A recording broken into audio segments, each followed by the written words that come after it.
He is airborne, launched like a rock from a malicious catapult. His loincloth is flapping, his arms windmill uselessly, and he is rapidly approaching angry prehistoric Earth. A sharp yelp cuts through the savannah. I demand a refund on this evolution crap! Ah, Homo habilis.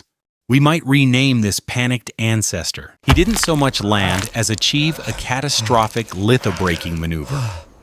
Grinding to a halt across 3 distinct patches of gravel and 1 very sharp root, observe the failed predator, who, despite his slightly larger than walnut brain, challenged a Paleoenvironmental antiquus, a giant buffalo ancestor the size of a Ford Focus, whose horns could tile a bathroom.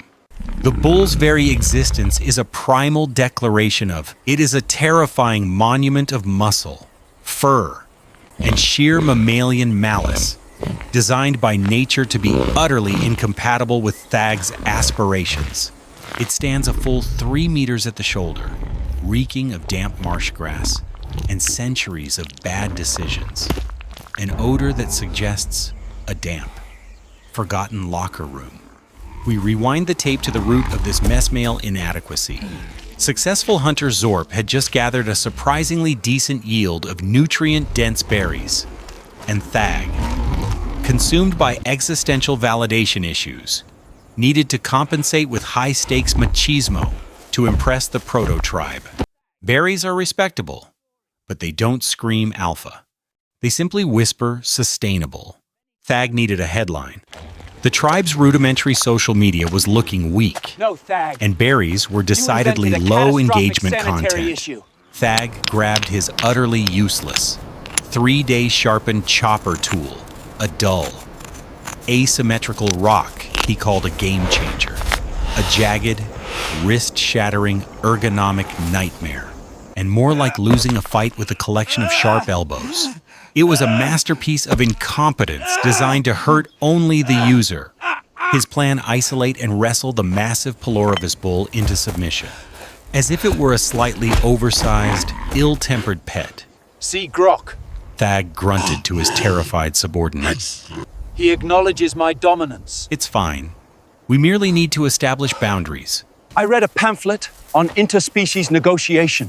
Grok, whose main talent was passive-aggressively tracking vacation days, knew this venture would result in an insurance claim denial. He was already drafting his resignation in the dust. Grok, already sweating through his rudimentary fur vest. We never signed waivers for giant.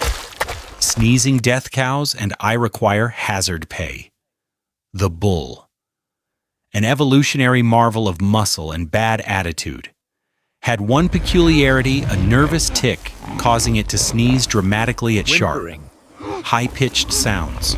Thag, naturally, interpreted this pathological reflex as a sign of deep, abiding respect for his bravery.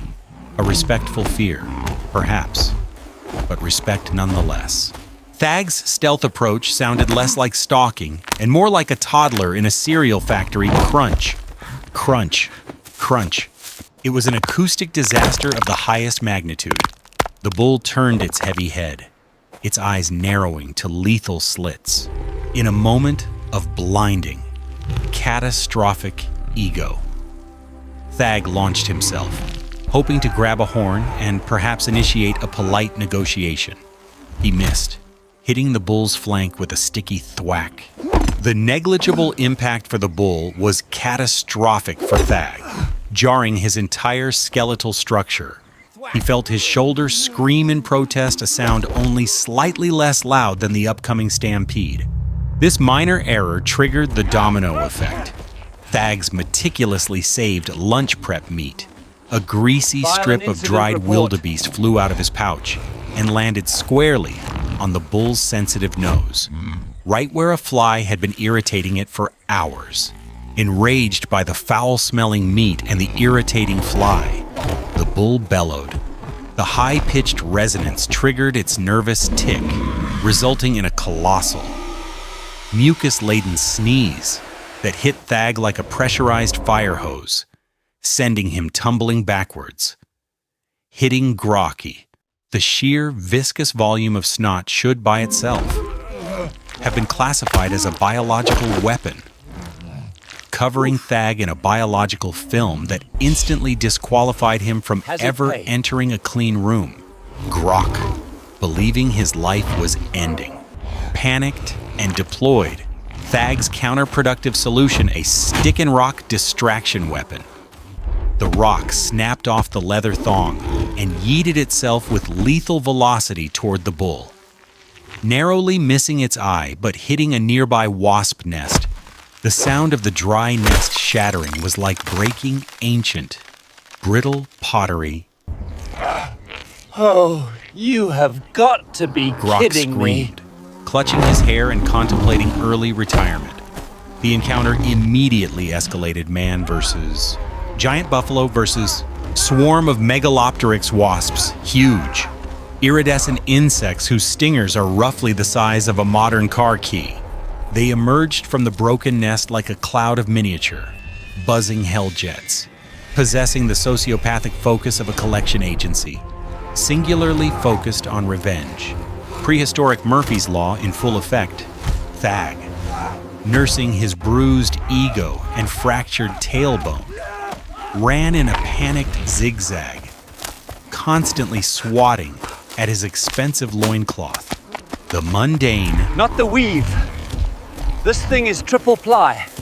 I'm never getting this deposit back. I traded 4 days worth of flint for this, and now it has bull snot and wasp residue. I'm going to have to file an incident report about this inadequate supply chain. The frantic trio Thag, Grok, and the Pelerovis, with its furiously buzzing escort, zigzagged toward the marsh.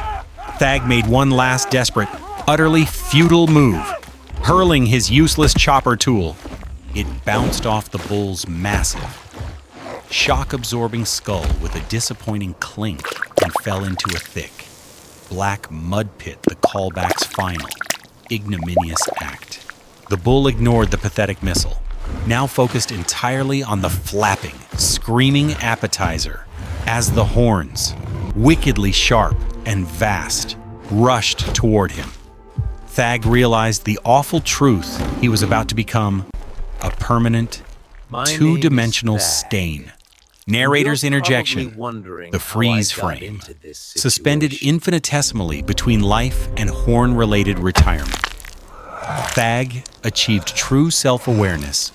He stares into the terrifying, furious eye of the bull. Behold the genus Homo, a creature designed to reason, now exhibiting the strategic depth of a startled chicken, screaming obscenities while being actively chased by an apex predator and a biblical swarm of venomous insects. It truly makes one question the entire billion-year investment in bilateral symmetry and opposable thumbs. It makes a compelling case for the immediate return of gills. He messed up. He messed up so thoroughly. They'll have to rename the entire era after his mistake. The horns are coming in fast. The money shot. The climax of accidental success. The Pelerovis, unable to stop its colossal momentum, plowed through the spot where Thag had been standing, missing him by mere millimeters. Its thick, leathery nose nudged Thag midsection, a gentle, humiliating ejection. Thag was yeeted sideways, catapulted over the bull and the wasps in a spectacular, low-orbit triple pike. With existential dread, he sailed over the mud pit and, in a physics-defying twist of fate, accidental success, landed perfectly, surgically, directly on the sharp, upward-facing edge of his discarded chopper tool. The impact was precise, excruciating, and perfectly targeted. "Ow, son of a..." Thag yelped, clutching his rear end with sudden, total preoccupation, momentarily forgetting the monster. The sharp edge, driven down by Thag's weight, stabbed a deeply buried, pressurized root system, causing a jet of highly volatile marsh gas methane to erupt with a violent, sulfurous hiss right behind the buffalo. It was a geological sigh of pure contempt. The hiss was the sound of geology giving up. The jet of gas smelled like 10,000 years of unrecycled decisions, a smell so potent it could curdle milk in a neighboring continent. The stench alone was an affront to nature. The bull, already at its absolute limit, was suddenly bathed in noxious, high-pressure gas. Grunt. The sheer shock of the malodorous eruption caused the bull to involuntarily twitch, resulting in another massive, high-pitched sneeze. The combination of the volatile gas cloud and the massive sneeze combined in a low, thunderous whoomph a minor. Temporary marsh gas explosion that covered the paleoenvironmental and the entire wasp cloud in thick, stinking mud. The bull, now blind, sticky, profoundly confused, and smelling strongly of ancient flatulence, immediately retreated in disgust. It issued a guttural sound of pure administrative annoyance, the prehistoric equivalent of hitting reply all with an angry memo, and executed a perfect, if slimy, 3-point turn. It decided this region was clearly cursed and poorly managed. The mud-coated wasps, their aerodynamic efficiency ruined, began to fall, their fury instantly replaced by the indignity of being caked in sludge. Thag, sitting perfectly upright, awkwardly impaled on his surprisingly effective tool, watched the giant predator leave. "Wait," Thag whispered to Grok. "I think I invented fire." "No, Thag. You invented a catastrophic sanitary issue and a new method of accidental self-surgery, and you frightened off a delicious, high-protein meal using nothing but flatulence, incompetence, and geological luck. Evolution was not a deliberate march to enlightenment, but a series of chaotic, humiliating victories. Humanity survived the Stone Age not because we were smart, but because, sometimes, the universe decided the giant buffalo needed a timeout. Yet, Thag will return to the tribe, tell this story for weeks, claim he had a vision, and that the tool was designed to release the methane pocket. He'll probably get a promotion and a documentary deal. And that, ladies and gentlemen, is how our current management structure was invented. God help us all.